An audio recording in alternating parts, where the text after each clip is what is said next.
A paz do Senhor Jesus, sejam todos mais uma vez bem-vindos ao seu canal de leitura diária da lição da Escola Bíblica Dominical, canal José Carlos Maciel. Quero aqui agradecer a Deus por essa rica oportunidade que Ele está me concedendo de gravar mais um vídeo para o canal da leitura diária da última lição do segundo trimestre de 2025, a lição 13.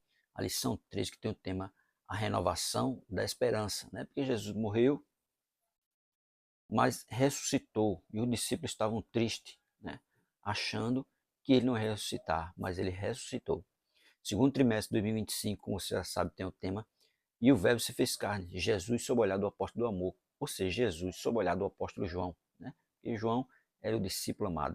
Hoje, nossa leitura diária, primeira carta de Paulo aos Coríntios, capítulo 15, do versículo 3 ao versículo 8, né?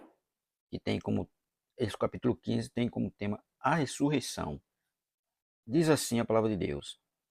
1 Coríntios capítulo 15, versículo 3 a 8.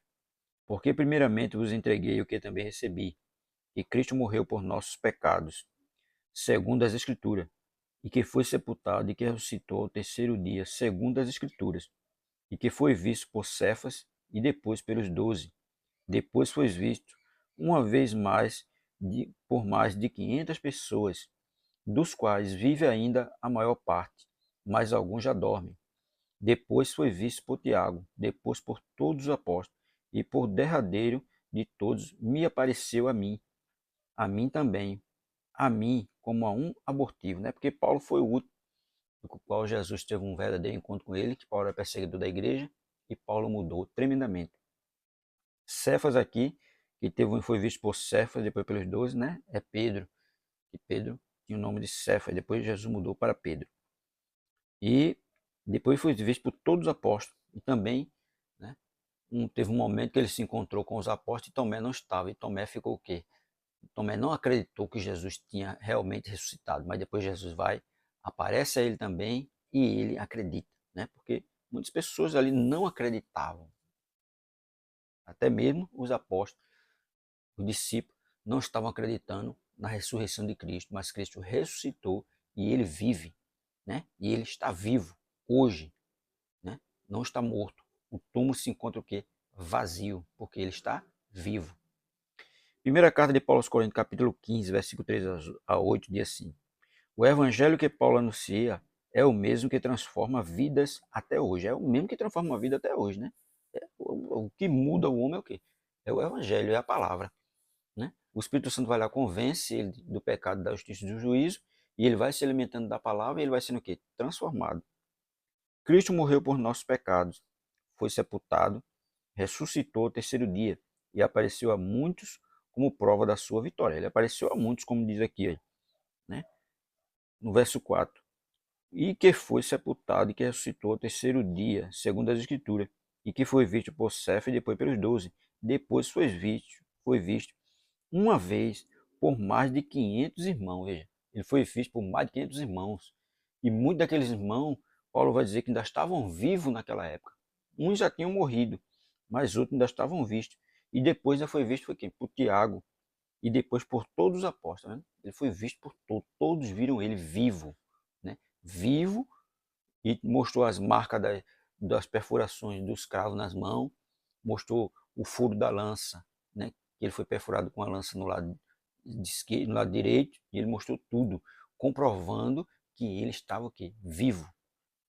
Esse evangelho é suficiente, poderoso e inegociável, que possamos viver com base nele, pregar com fidelidade e crer com convicção. Jesus está vivo e isso muda tudo, isso muda tudo, porque muitos que se diziam profeta, muitos que se diziam homens enviados por Deus, né, morreram e não ressuscitaram. Mas Jesus ressuscitou e ele está o quê? Vivo. Nós cremos num Cristo vivo. Nós não cremos num Cristo morto. Nós cremos num Cristo vivo e que vive até hoje, que tem aí tendo encontro com várias pessoas e transformado as suas vidas através do Espírito Santo, porque ele está vivo. Ele disse: eu vou e o Consolador vai vir. E quando o Consolador vier, vai convencer o mundo do pecado, da justiça e do juízo. E isso tem acontecido. O que ele prometeu aos discípulos que não os deixariam órfãos, ele cumpriu. Ele foi para o céu, mas enviou o Consolador, que está aqui no mundo convencendo as pessoas do pecado, da justiça e do juízo e vem trabalhando na vida de várias pessoas, transformando várias pessoas através da palavra, através do conhecimento de Cristo. Muitas pessoas têm sido mudadas, muitas pessoas têm sido restauradas, porque ele está vivo.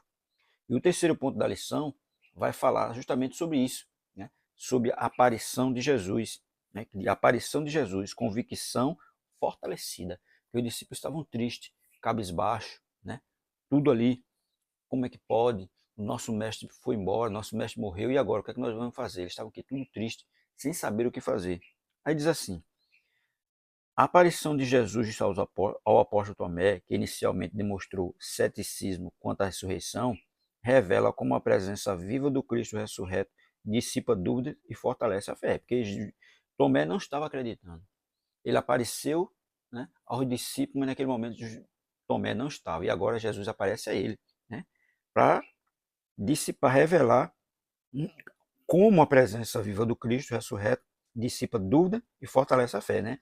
Jesus apareceu para dissipar a dúvida e fortalecer a fé. Diante de Jesus, Tomé deixa de lado sua incredulidade e professa uma das mais profundas declarações de fé. Senhor meu e Deus meu. Evangelho de João, capítulo 20, versículo 28. Até aquele momento ele não estava crendo.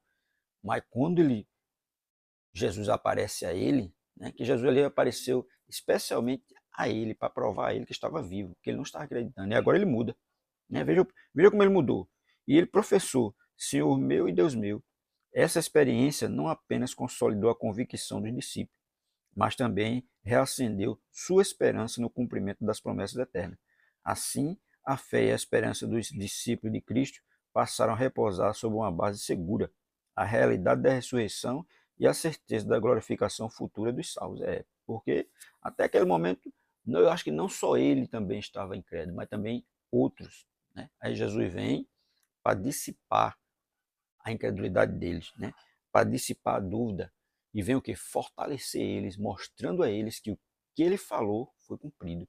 Ele disse que ia morrer, mas ao terceiro dia ia ressuscitar, e aconteceu. E Jesus está aqui, junto com eles, mostrando que ele está o quê? Vivo.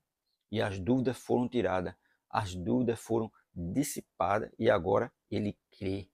Crê com convicção de que um dia aqueles que morrem em Cristo ressuscitarão para a glória de Deus. E é isso que vai acontecer. Quem morre em Cristo, ele não está preocupado, porque ele vai ressuscitar um dia. Agora, aqueles que morrem sem Cristo, fica desesperado, porque ele não sabe nem de onde veio, nem para onde vai. Mas quem morre em Cristo, ele sabe de onde veio, sabe de onde está e sabe para onde vai. Né? Porque muitos estão aí no mundo, vagando, sem paz e sem esperança. Mas quem está em Cristo, ele tem a esperança de um dia poder ressuscitar para a glória de Deus. E é isso que nós devemos ter, essa convicção em nosso coração, que um dia todos nós vamos morrer, mas que um dia também todos nós iremos ressuscitar e receber um corpo glorioso, um corpo glorificado, semelhante ao de Cristo. Amém?